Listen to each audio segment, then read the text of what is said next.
And dude, I gotta be honest with you. If I can be honest, like I feel so bad telling these guys like, You try. dude, it's not gonna work. And they're like, what Yeah. do you mean it's not gonna work? And I'm like, and so anyways, just wanted to say that because I encounter that actually Yeah. quite frequently. But on And we've had the exact same experience, by the way. Like the success rate jumping from D2C to Amazon, and we can define what is successful, but like for sure. creating positive contribution margin dollars, I'd say that jump, if you're an established brand, is like a pretty high success rate. Amazon to D2C, it's like very, very low. All right, Dylan, what's cracking?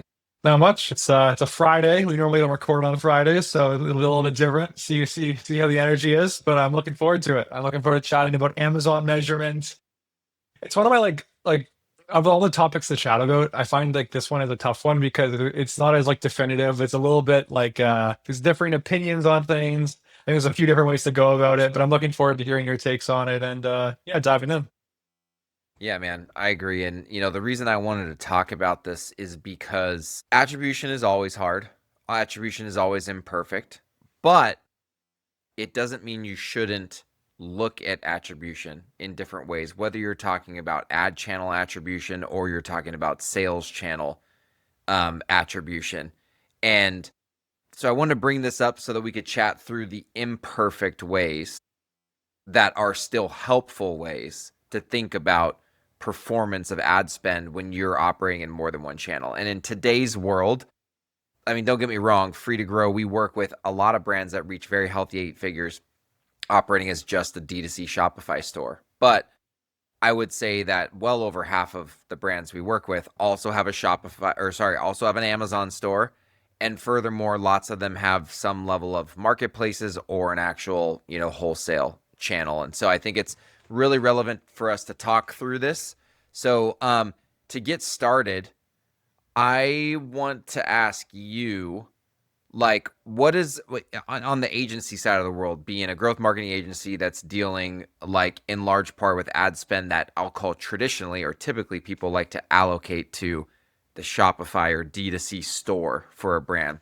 What is the most common kind of scenario or scenarios in which this cross-channel attribution or ad spend performance conversation comes up for you guys? Yeah.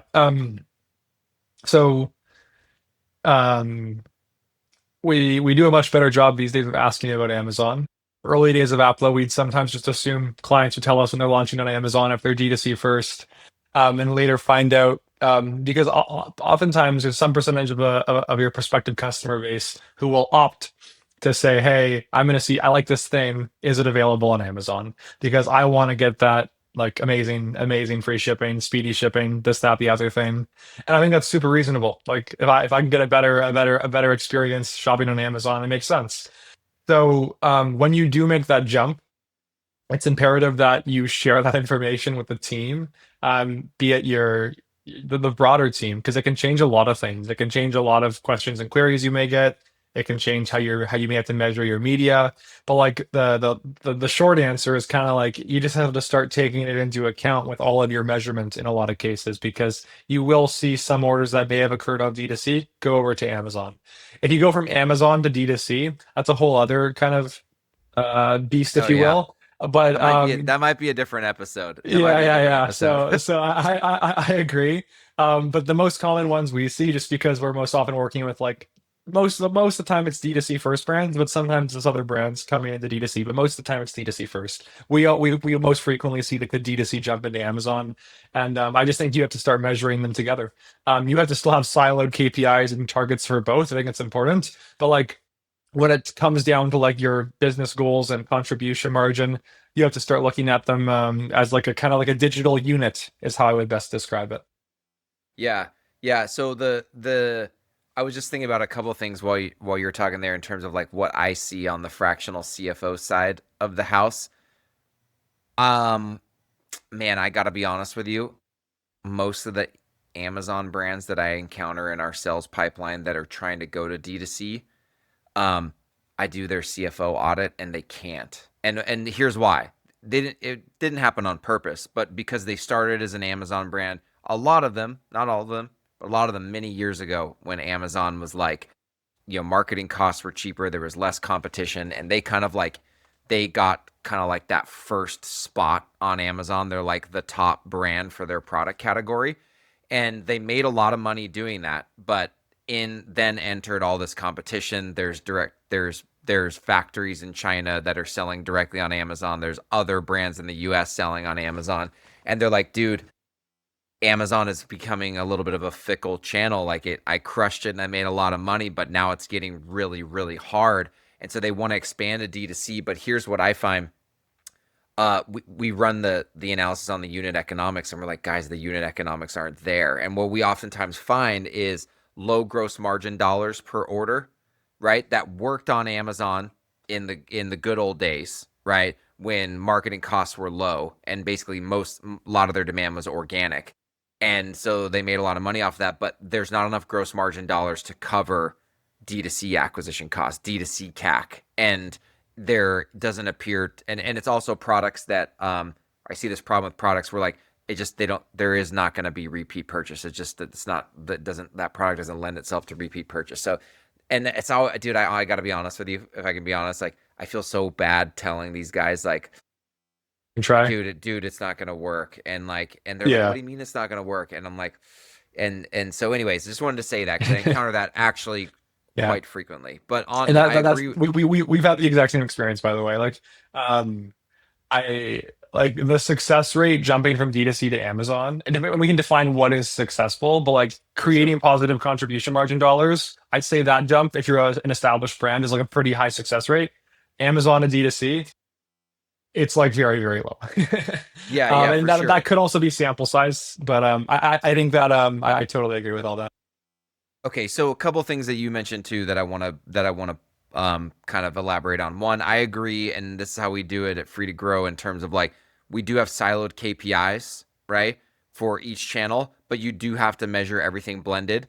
And so here's kind of our process. We start with, and usually when a brand starts working with Free to Grow, they don't have good chart of account structure so that you can actually build out an Amazon P&L, a Shopify P&L, and if they have wholesale, a wholesale P&L. So that's like usually the first order of operations is like fixing their bookkeeping, restructuring the chart of accounts so we can actually have a contribution margin P&L for Amazon, Shopify, and wholesale.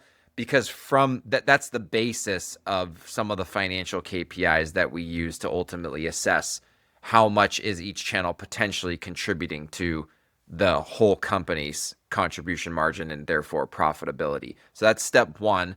Step two is we will still do a D2C only analysis on new customer profitability, new customer CAC, all the new customer like um, acquisition kind of unit economics, as well as returning customer profitability. But here's what, if we see, for example, and I want to get your take on this because this is, we actually see this quite frequently. We have several brands that we work with that have really heavy repeat purchase. They lose money on new customers, right? And we can see that they have a decent returning customer contribution margin and ultimately LTV on their Shopify store, but it's not enough to overcome the loss on new customers, but their Amazon channel is crushing it, right? And so when we see that, we're like, okay, hold on. We don't want to conclude here that you are losing money. You have negative contribution margin on Shopify. We don't want to conclude that you do have positive contribution margin, but we want to further investigate the connection between Shopify and Amazon because there is such a massive conversion on Amazon that this could be that actually it could be okay potentially that you're losing money contribution wise on Shopify. Do you guys ever see that as kind of an extreme example or some version of it? And like, what are your thoughts on like how to start thinking about the connection between the channels? Yeah. So I think that there are certain product categories that it becomes easier to say with high degrees of confidence, I can, the demand is coming from like what I would traditionally consider D2C advertising that trickles Sure. into Amazon sales. An example of this would be like if you have a product that has a replenishable component, um, where you have like a product that you buy once and you need to keep buying things to use that product. Obviously, it's going to be like a gadget or a utility, or maybe you have certain just a brand where new customers tend to buy X and return customers tend to buy Y. If you're seeing that like traditional return customer unit gradually sell over time on Amazon, but you're not really selling on Amazon the stuff that people tend to buy first. Sometimes you can say, hey, like that's probably a byproduct of everything I'm doing. So when I do my Really cohort quick, I retention, just want to say what's funny is the brand I'm referring to, they have a they have a hero product that gets bought on their site, and there's a subscription that exists there, but the replacement part, the replenishable replacement part, is what I'm yeah, talking about. So it's actually yeah. exactly aligned with what you're talking about. Yeah. And then what a lot of brands do in that situation is they have the subscribe and save on site to try and lock in to get the better margin per unit sold, prevent the Amazon sales from happening, but they'll still probably happen to some degree if they're there. So that's like a very common, easy one. Where it gets much harder is when there's just like a lot of randomness. Like it's not a clear like this is an acquisition Sure. SKU, this is a return Yeah. customer SKU. And I think that a lot of over time, you'll probably find that like there's a certain percentage of new customers who may have bought on D2C who are now buying on Amazon. You can try to then run like what the correlation is between D2C spend and Amazon first time customer sales. Maybe you have to use a third party tool to actually break out first time versus return customer sales in Amazon cleanly to get that like cohort analysis view. But at the end of the day, um, it's not going to be perfect. And I think that like one of the most common mistakes I see is brand launches on Amazon, they're crushing on Amazon, or it looks like they're crushing on Amazon. Their P&L looks great because they're not attributing any of the D2C ad spend to those Amazon sales. So they just looks like a crazy profitable channel. And then they start cutting back on D2C because the D2C contribution margin is getting worse. When in real time, they're the reason for those Yeah, Amazon sales occurring is because, and then it's like a totally. vicious spiral because then both Yeah, I've starts seen getting that. worse. Totally seen that so Yeah. many times, dude. So many times. Yeah, it's like a super common one. So I think that like depending on your brand, like we've seen some brands launch on Amazon and the cannibalization, if that's the right word, is very minimal. We've seen some where they launch and it's very high. And if it's very minimal, you can probably afford to keep your D2C specific KPIs off. Or sorry, not off, like similar. But if it's high, you have to re-underwrite your expectations, adjust your targets, and then kind of start measuring both more closely.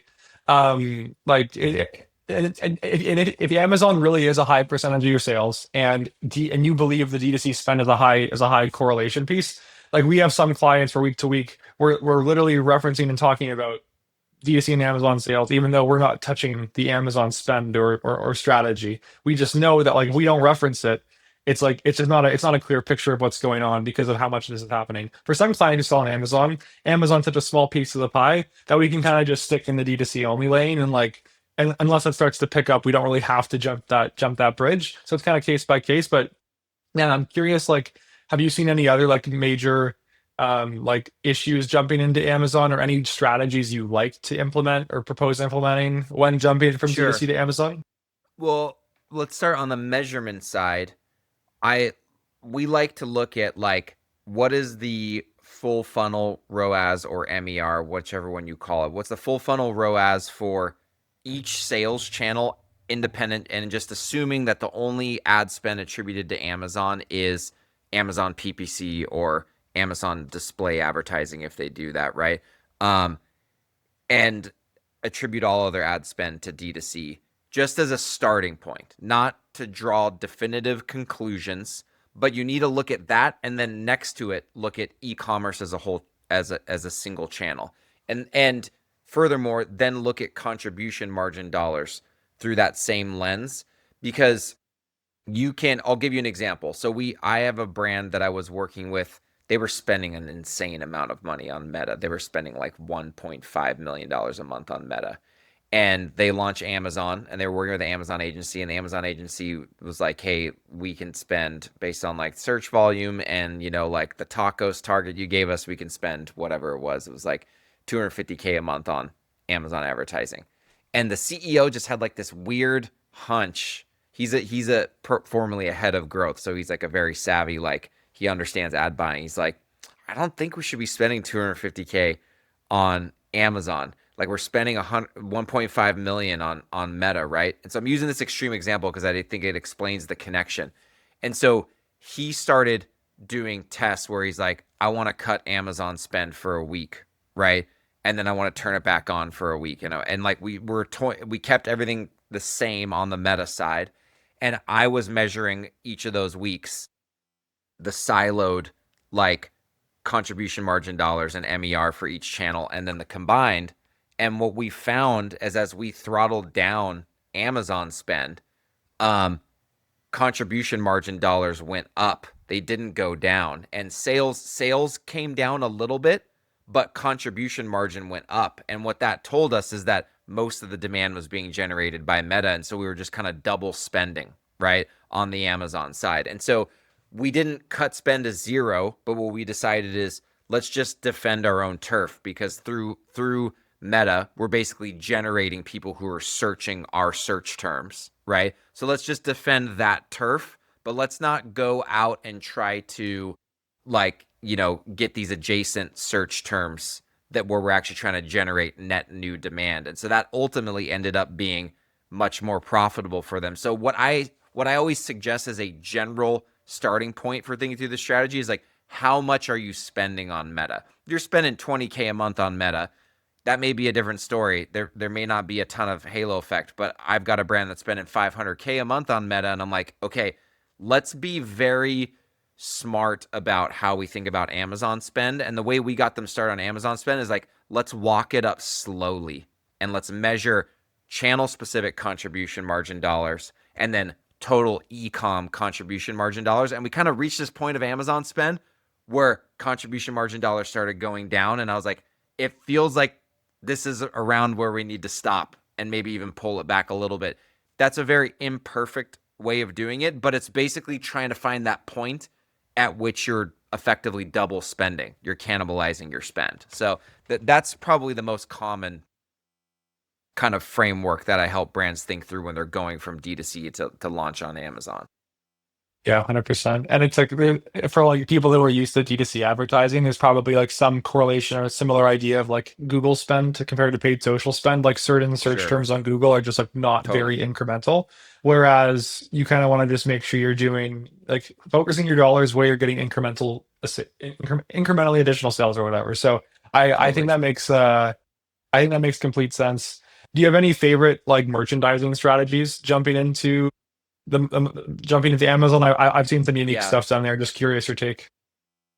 Well, it definitely depends on product category, and it definitely depends on how much competition there is on. It depends on how much competition there is in. I'm going to use Meta as the major top of funnel channel because that's right. How much competition is in your product category on Meta, and how much competition is there in your product category on Amazon, is definitely a big consideration. But generally speaking, um, it going back to, honestly, it comes back to your strategy. Like, I see brands that when their strategy is really trying to capture the one-on-one direct relationship with the customer, right? Because you don't get all that customer data on Amazon. When that is a core part of the strategy, they're using Amazon to have a presence, right? But they're really trying to think about merchandising strategies that they believe will get someone to buy on the website, and then they establish that one-on-one relationship with them. So some of the things I've seen is, one, use Amazon to just sell slow moving SKUs or SKUs you're discontinuing. It's more of like kind of your offload, like your liquidation channel.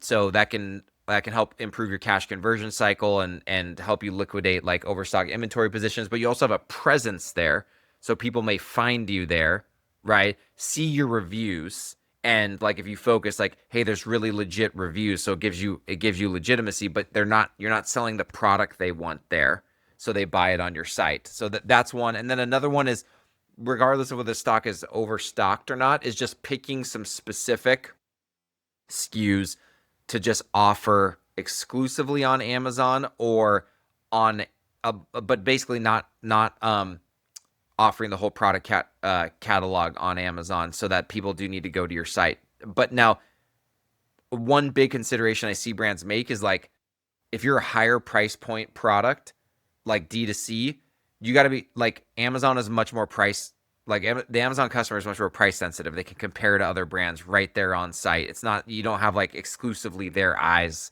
and attention on you like you do on your Shopify store. And so I've seen some brands think about like how to offer, like if they have like flagship higher premium, like, catalog, and then they have like the entry level lower price point ones to put their entry level lower price point products on Amazon to get new people, new eyes introduced to the brand, but you got to come back to their site to purchase the flagship higher, more premium products. So those are some things that come to mind. What about you? Yeah, I think to kind of echo your first statement. I think that it's like it's rare that it doesn't make sense to at least have some presence because naturally people are probably, or some percentage of people are going to look at trying to find you there. And if you're not there, your competitors may be there. And you may at that point just be pushing your traffic that you paid for or generated somehow towards one of your competitors. I think having a presence is important. I think that you want to be very careful when going to Amazon because on the margin side, it may not be the best place to be, especially if you have a really high return customer revenue dominant business. Yep. And you're acquiring the customer on D2C and then extracting the value from return customers. So yeah, in a way, it almost turns into I want to be on Amazon, but like instead of focusing on how to sell there, how do I make it a no-brainer to buy on D2C? And that I think to your point, it comes down to how you basically merchandise. So maybe you're structuring bundles differently on one site than the other in terms of what's available. So that way there's like a real reason to stay on D2C. Maybe D2C has unique like subscription offerings or something to make sure that you're still doing your best to keep people from jumping if they're going to be a repeat customer a lot of the time, but still being there for those people who just no matter what are going to buy on Amazon, Yeah. and you don't want to lose out to someone else who could be occupying there. So I think it comes down to like be on Amazon to protect that digital real estate to the best of your ability, but then at the same time make sure you structure it in a way where it's almost a no-brainer to buy from your D2C site, except for that small subset of people who are just like just gonna go for Amazon purchasing. Okay, so I have sort of a, I don't know if it's a hot take, but my take on something that I've actually been advising brands on as I do our free to grow CFO audits with prospects. This is an opinion that I've started to form, a strategic opinion, and I want your honest thoughts on like if there's any holes in this. Keep it in mind, there's always nuance, right? But I'm trying to look for ways to help brand founders think through mental models of like how, and I know you guys are doing this too, how fast and profitable can I grow this business, right? You and I have talked a lot about on previous episodes about repeat purchase, frequency, and LTV accumulation over time, right? Is a is the core kind of like lever for being able to that determines how fast and profitable you can scale. Now, that being said, I come across a lot of brands who started a brand, got to 10 million in revenue or close to it, and they just their product doesn't have repeat purchase. They didn't think about it when they started the brand, but they're still growing, they're profitable. And so it's like, is my advice to them when I do their CFO audit like, nah, you're not going to make it. Like, you have no repeat purchase. No, and here's my opinion that I want your kind of like your take on. I've been saying, look, generally speaking, without me going any deeper and learning any more about the business and about your customer and about your strategy, generally speaking, right now, you have no meaningful repeat purchase, so all your profit effectively needs to come from your new customers, which means there's a limit on your new customer CAC and how high it can go as you scale ad spend. Does that mean that it's a death sentence? No, but I think you need to think about expanding into new sales channels sooner than a brand that has heavy repeat purchase and meaningful LTV accumulation. And usually the first place I would recommend taking a look, right, with an Amazon expert, by the way, is Amazon. And then at some point, as you scale Amazon, you're going to start running into the same issue there.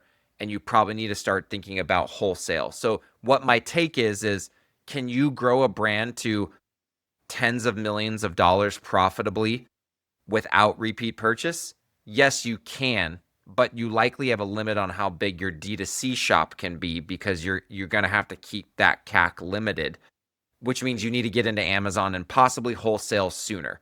Do you agree? Yes. um, the way I would think about it is if you're largely getting people to buy from you once and you're not really getting that repeat customer growth over time, um, you are so there's so much risk involved with having to always worry about acquiring another customer and another customer and another customer. And in those scenarios, a lot of the time, how do you take that risk away? You have something else that basically facilitates that demand generation and that sale. So with Amazon, if you have like good organic ranking, all of a sudden you don't have to worry about that acquisition cost. If you're in wholesale, all of a sudden, as long as you can get the sales to your wholesalers, you're in a position where they worry about acquiring those customers. When you're worrying about acquiring customers and there's the fluctuations that occur, I view that as naturally more risky. But the counter to that is there are tons of examples of D2C brands that are first time customer dominant that have gone on to do very, very well. So it's not to say that it can't work, but they're usually outliers in other ways, like crazy high gross margins, crazy high AOVs, um, amongst other things without getting into it. But if I'm kind of at like scaling well, and I'm like, I would normally say like you don't have to worry too much about jumping into other channels most of the time until you start getting into the multi eight figures. Maybe you kind of jump into Amazon a little bit earlier than that. But even like mid seven figures, if I'm a very first time customer dominant store, I'm either looking and saying, hey, what's easier for me, or what's the better bet, or you Yeah. just do both. Do I jump into Amazon and or wholesale, or do I just start launching new products like crazy? Because this one's probably not going to take me to 50 million. I'm probably going to get stuck somewhere along the way. So there's always multiple options, but I totally agree on like the general framing. Well, yeah, and like really honestly what I was trying to do with like bringing this up is like I don't want we talk so much about returning like repeat purchase and that's like the thing. And it by the way, it is a big thing. I want to be clear about that. Like it changes a lot, right? But you don't have there is not a death sentence like I said earlier or no hope if you are first time customer or new customer, dominant. Like it's it's a different game. And I want to give the listeners tools to go like, okay, I'm playing a different game. That means the tactics are different, right? The strategies are different, the tactics are different. So it's funny you brought up product introductions because I was just doing a CFO audit with a brand like a couple weeks ago and I said, hey, your CAC has tripled since as you scaled ad spend. You did make a lot of money, but you had this much room between gross margin dollars on new customers and CAC. You now have this much room, and you have no meaningful LTV accumulation. And so you should be thinking about new sales channels and new products. And just that unlock was like, oh shoot, I wouldn't have even thought about that. I made $1 million last year, so I thought I should just keep it scaling ad spend. I was like, no, dude, like be careful about just doing this on your Shopify store unless you have some means to either increase gross margin dollars per order or reduce CAC or hold CAC steady. Those things don't typically happen in the manner that I think you're thinking they will. So, anyways, last question for you: getting separate agencies to work well together. You've got a Amazon agency or ad buyer, and then you've got I'm going to say in quotes D2C agency because it's connected, right? But you got the D2C agency. For like founders that are listening to this, like what would you say are some best practices to just consider to make sure that everyone's on the same page and is working together instead of like in silos or against each other? Yeah, so the main thing is to try to like actually have your Amazon agency validate that the spend they are doing is incremental. And there are often a lot of opportunities for incremental value creation via Amazon ads, but a lot of the most we'll often see a lot of Amazon spend. To your point, that when it gets pulled back, a lot of the sales still occur naturally anyways. And you also can talk to like your Amazon specialist to make sure there's no like potential long-term negative impacts to that as well. But the main thing is just whether it's your D2C agency or someone in-house, really kind of scrutinizing every single ad dollar spent to make sure it's actually yielding additional sales and not just claiming attribution for sales. And I don't even think it's an Amazon thing. I think it's like an Yeah, everything for spend. And totally. then in a lot of cases, like with us, we'll often understand what the Amazon spend is and give our own feedback. So the key thing is like if that trusted partner is your D2C agency, on the growth strategy side, make sure you're having those open conversations. Maybe it's setting up a call with your Amazon agency and your D2C agency. And it's not to point fingers, it's just to try to identify, like, hey, where are we actually going to spend the dollars? Where there's the best yield? Totally, totally. Yeah, and I would also just say, and I'm not pointing the finger at Amazon agencies. I have many friends who run great Amazon agencies, but like don't if you spend heavily on top of funnel, like on Meta, don't just let your Amazon agency take credit for everything blindly and say I hit your tacos target at the ad spend. Like that the ad spend budget that you gave me.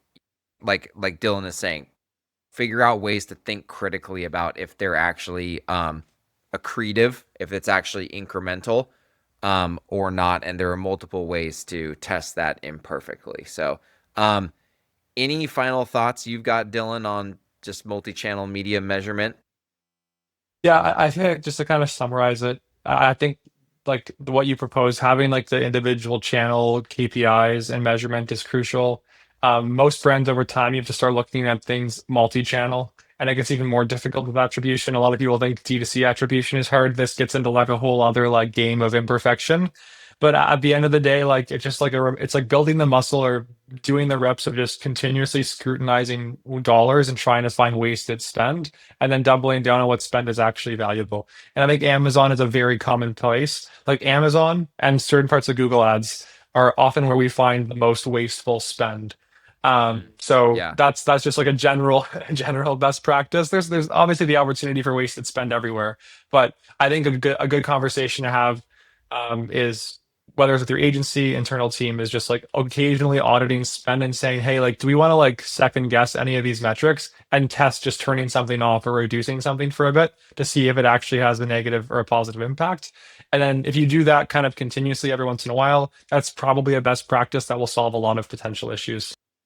yeah, yeah. I'd say my summary is like to add on to Dylan's point, make sure contribution margin dollars are going up incrementally because you can look at like it appears that blended MER across like omni-channel MER is going up, but Amazon has different unit economics than D2C. It has a different gross margin because there's different fees, there's different shipping costs. So you actually it is helpful to look at multi-channel or omni-channel MER or ROAS, but you need to the North Star is are your contribution margin dollars going up? Because if you're spending more on Amazon and even your blended MER is going up, but your contribution margin dollars are going down, you're cannibalizing contribution margin. So um, that's why it's really, really important to have those contribution margin P&Ls by channel, but then also combined. So um, all right, man. This is a good one. I think that's a wrap on episode 9.